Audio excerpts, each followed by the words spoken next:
System is responsible for the movement of the human body.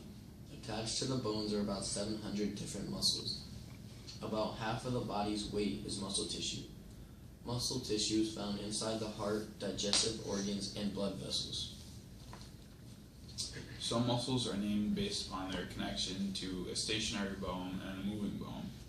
Muscles become very easy to identify once you know what the name of the bone that it is attached to.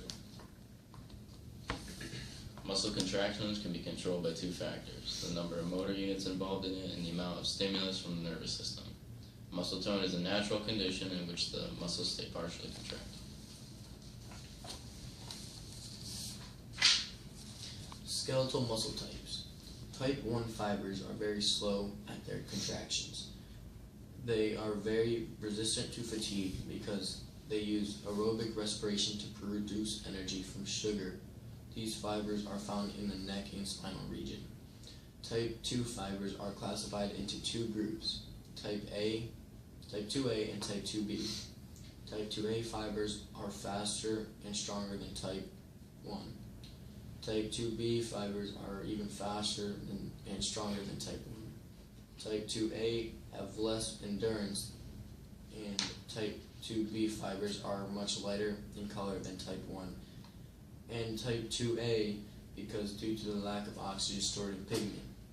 Skeletal muscle is responsible for moving the parts of the body, limbs, trunk, and face. The skeletal muscle tissue is made up of elongated cells called muscle fibers.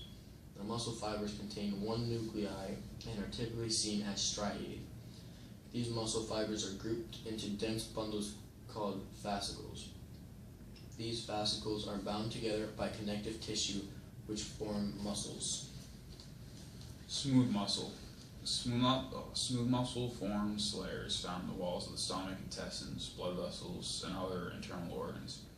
Individual smooth muscle cells are spindle-shaped, have a single nucleus, and interlaced form sheets of smooth muscle tissue. Smooth muscle is not seen as striated, unlike the skeletal muscle tissue. Smooth muscle fibers are surrounded by connective tissue, but the connective tissue does not unite to form tendons as it does in the skeletal muscle.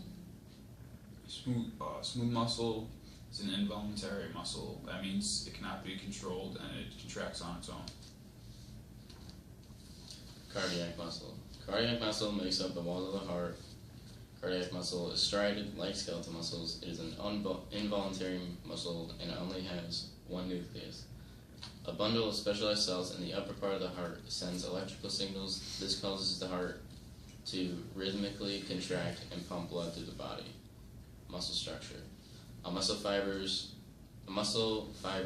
is a single multinucleated muscle cell. Although muscle fibers make up most of the muscle tissue, a large amount of connective tissue, blood vessels, and nerves are also present in muscles. Connective tissue covers and supports each muscle fiber.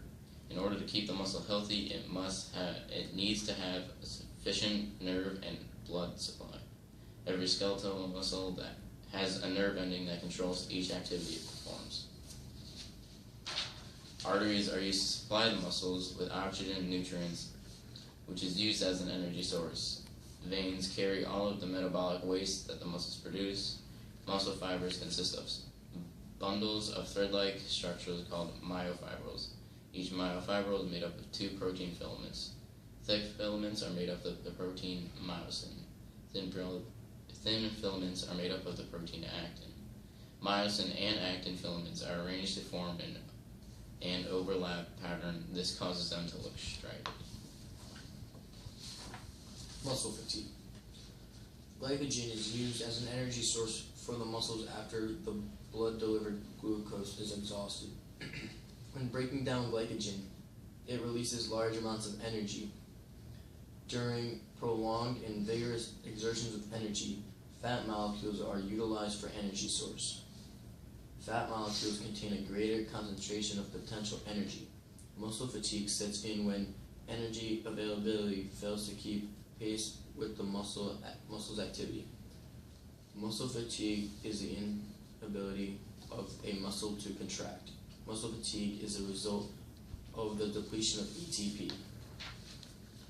An example of severe muscle fatigue is when a bike rider during a race cannot keep pedaling and has to stop racing because he suffers from severe muscle cramps.